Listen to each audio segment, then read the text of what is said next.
Iran, Israel और America के बीच जारी जंग का 1 महीना बीत चुका है, लेकिन ना तो जंग का कोई समाधान निकल रहा है और ना ही अमेरिकी राष्ट्रपति ट्रंप अपना सपना ही पूरा कर पाए हैं।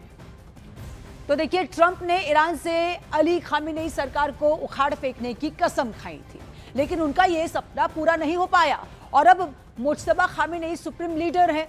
ट्रंप का दूसरा ख्वाब था कि ईरान का न्यूक्लियर पावर पूरी तरह से खत्म कर देंगे, लेकिन उनका यह भी ख्वाब अभी भी अधूरा ही है।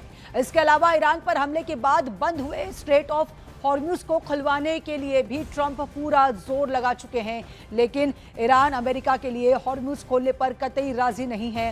ट्रंप चाहते थे कि ईरान के हथियार को तबाह कर उसे बर्बाद कर देंगे, लेकिन ईरान लगातार अमेरिका और उसके सहयोगियों पर नई नई मिसाइलों से हमले कर रहा है और ट्रंप का सबसे बड़ा सपना था कि वो ईरान को शक्तिहीन करने के बाद उसके तेल भंडार पर कब्जा कर लेंगे, जो कि अभी बहुत दूर है, दूर की कौड़ी नजर आ रहा है।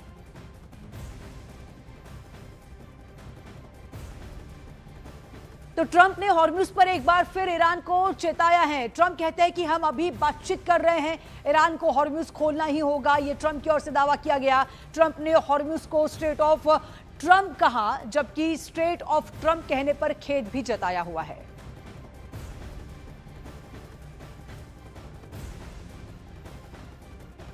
Negotiating now, and it'd be great if we could do something, but they have to open it up. They have to open up the Strait of Trump. I mean, Hormuz. Excuse me for. I'm so sorry. Such a terrible mistake. तो America और Iran के बीच चल रही तनातनी अब एक ऐसे मोड़ पर आ गई है जहां हर घंटे दावे और धमकियां बदल रही हैं। एक तरफ है अमेरिकी राष्ट्रपति डोनाल्ड ट्रंप दुनिया को भरोसा दिला रहे हैं और दूसरी तरफ है ईरान के साथ उनकी बातचीत सही दिशा में जा रही है और स्ट्रेट ऑफ हॉर्मुज का रास्ता भी खुल गया है। अब दरअसल व्हाइट हाउस में हुए कैबिनेट बैठक के दौरान ट्रंप ने बड़े उत्साह के साथ ये बताया कि पहले ईरान सिर्फ 8 जगहों पर जहाजों को छोड़ने पर राजी था, लेकिन बाद में उसने खुद आगे बढ़कर 10 टैंकर छोड़ दिए।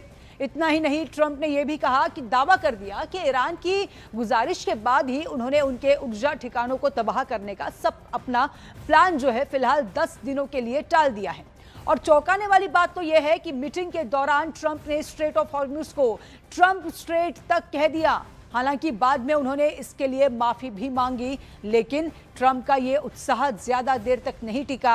ईरान की IRGC ने तुरंत पलटवार करते हुए कहा कि स्ट्रेट ऑफ हॉर्मुज पूरी तरह से बंद है। ईरान ने चेतावनी दी है कि अमेरिका और उसके दोस्तों का समर्थन करने वाले किसी भी देश का जहाज इस रास्ते से नहीं गुजर पाएगा। यह बयान ट्रंप के उन दावों पर सीधी चोट है जिनमें उन्होंने ये कहा था कि बातचीत बहुत अच्छे से चल रही है। ईरान का यह कहना है कि चाहे जहाज कहीं भी जा रहा हो या फिर कोई भी रास्ता अपनाए, अगर वो अमेरिका के करीबियों का है तो उस पर पाबंदी रहेगी। मतलब साफ है कि ईरान ने ये साफ कर दिया है कि ट्रंप का प्रेशर गेम नहीं चलने वाला है। इसके साथ ही ईरान ने यह भी साफ कर दिया कि हॉर्मुज स्ट्रेट उसके दोस्तों के लिए खुला है और ईरान के मित्र देशों के जहाजों को स्ट्रेट ऑफ हॉर्मुज पार करने में कोई परेशानी नहीं होगी।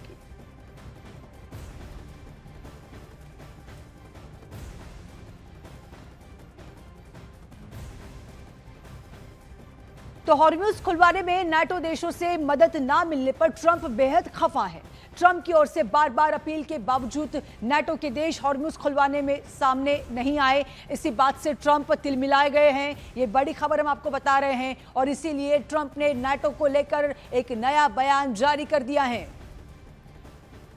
तो उन्होंने नाटो से हटने के संकेत दिए हैं। ट्रंप का यह कहना है कि नाटो की सुरक्षा पर अरबों डॉलर खर्च करते हैं और अब इसे खर्च करने की जरूरत नहीं है। ट्रंप का यह कहना है कि नाटो पर पैसा अब खर्च नहीं होगा।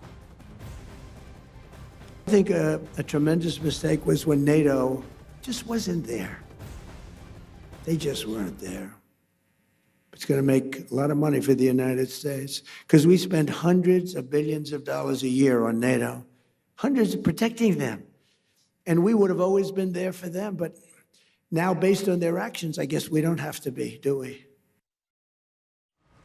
तो अमेरिकी F-16 फाइटर जेट को ईरान के एयर स्पेस में निशाना बनाया गया है। इसके बाद इस जेट ने पश्चिमी सऊदी अरब में इमरजेंसी लैंडिंग की। खबर ऐसे वक्त में सामने आई है जब ईरान के परमाणु ठिकानों पर हमलों की खबरें पहले से ही माहौल को गर्म कर चुकी हैं। F-16 पर हुए इस हमले ने हालात को और भी गंभीर कर दिया। तो देखिए, अमेरिकी F-16 फाइटर जेट को ईरान के एयर स्पेस में निशाना बनाया गया है। इस वक्त की बड़ी खबर आपको बता रहे हैं, तस्वीरें आप देख रहे हैं। इसके बाद इस जेट ने पश्चिमी सऊदी अरब में इमरजेंसी लैंडिंग की है। खबर यह है कि इस वक्त सामने ये आई है जब ईरान के परमाणु ठिकानों पर हमलों की खबरें पहले से ही माहौल को गर्म कर चुकी हैं।